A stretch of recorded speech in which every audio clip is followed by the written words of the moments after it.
Assalamualaikum, saya Faiz Kam, seorang pelari konten dan juga reviewer kasut running. So, sempena Saucony Endorphin Speed 5 akan keluar bulan 6. Tak sure masuk Malaysia bila. So, kita nak review Endorphin Speed 4 selepas 100 miles. Let's go. So guys, disclaimer, kasut ni memang saya beli sendiri, pakai duit sendiri, tak ada disponsor oleh mana-mana pihak. So, to be exact, dah pakai kasut ni 179 km, 100 mile lebih kurang dah 160, macam tu lah lebih kurang, 161 lah lebih kurang to be exact.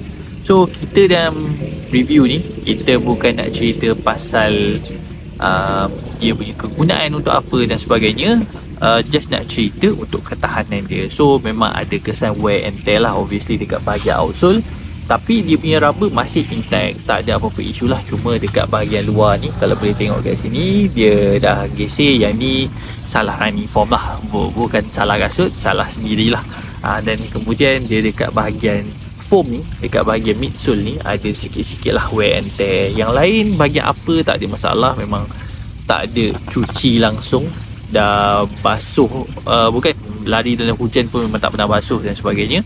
So masih lagi intact. Ini untuk bahagian belah kanan. Dan belah kiri pula kita tunjuk, ada sikit lah, ada sikit wear and tear dekat bahagian dalam. Yang ni bergesel antara kasut lah.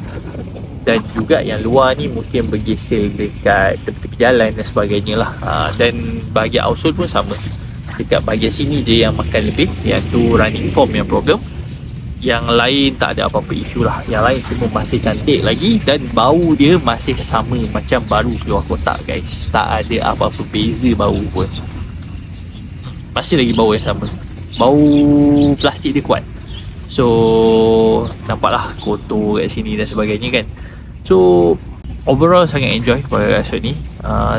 Bukan untuk speed yang betul-betul santai, not for recovery lah. Easy to steady, dan makin ke atas lah, steady tempo threshold, interval fartlek, apa-apa speed play. Dan juga confirm yakin boleh pakai kasut ni untuk race half marathon. Full marathon mungkin ada kerisauan sikit dari segi step height, tapi dia punya ketahanan tak ada masalah. Sebab even saya go Osaka Marathon tahun ni, 2025, masa Februari hari tu, ada je orang pakai Endorphin Speed 4 ni untuk buat full marathon. Tak ada masalah, asalkan cukup training, insyaAllah boleh layan.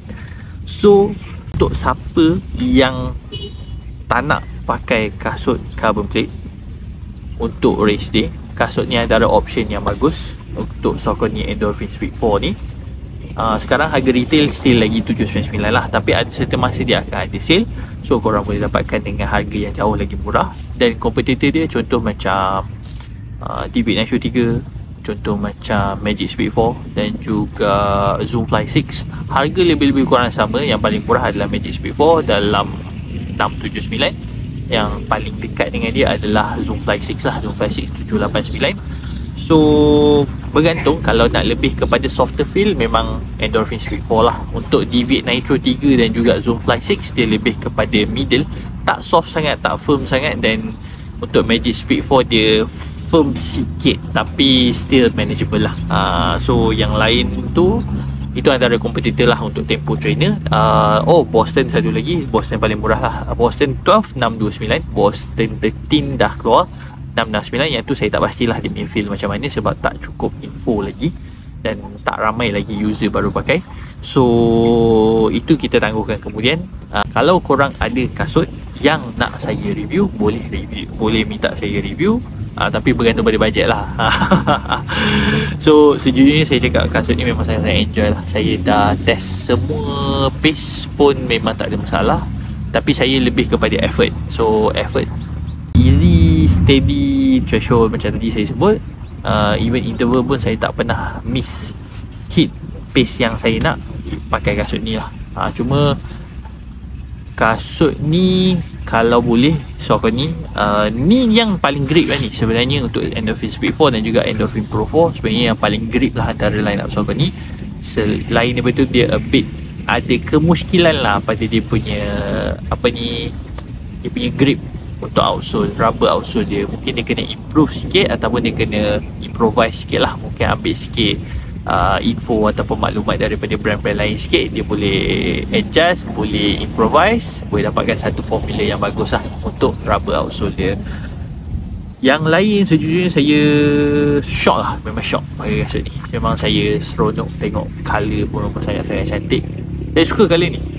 Dia banyak lagi colour lain macam colourway London. Even tahun ni ada keluar London edition yang baru punya. Kemudian ada Boston punya colourway, ada macam-macam, ada banyak sangat colour dia. So memang sangat-sangat menarik dan memang sangat-sangat lawa lah. So siapa yang berminat nak dapatkan, boleh go through reference-nya, boleh pergi Saucony Baby. Sekarang diorang ada offer, selected colorway ada 20% off. So korang boleh dapatkan daripada situlah, ataupun tunggu sale yang lagi lah. Macam hari tu ada diorang buat warehouse sale, so korang boleh dapatkan harga dengan jauh lebih murah. So itu saja pandangan saya berkenaan dengan Saucony Endorphin Speed Force selepas 100 mile, to be exact 179 km. Sangat-sangat enjoy, sangat-sangat shock kasut ni. Saya approve. Rating selepas 100 mile saya boleh bagi dalam 8.5/10. Alright guys, itu saja. Bye bye.